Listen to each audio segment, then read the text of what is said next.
thinking about the judgment that's required at a quality level, there are many jobs like nurses, policemen, social workers, where they're constantly making judgments within strict parameters, very much based on their training. They're not, I hope, expected to make dangerously huge decisions without help and supervision and someone to support and guide them with that.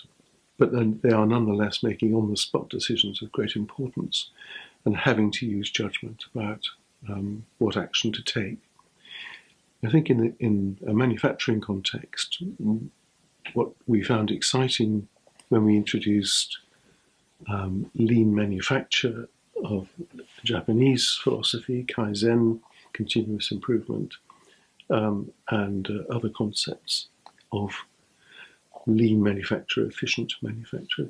What we found then, I think, was that we were listening to quality level people more carefully than we'd ever listened before. We were producing what the Japanese called autonomously maintained teams, AMTs. Leaderless teams. We were taking out levels of management everywhere. And all of that highlighted the judgments that the quality level jobs and people were coming up with, which we'd been ignoring. We simply hadn't been listening to them. We hadn't given them any space or opportunity to express their judgment about improvements, for example. And in some instances, many instances, these were hugely effective. Why? Because they were doing it every day. They understood the problems and they understood the solutions much better than highfalutin engineering managers did. But we hadn't been listening to them. So although the quality level jobs are restrained, constrained,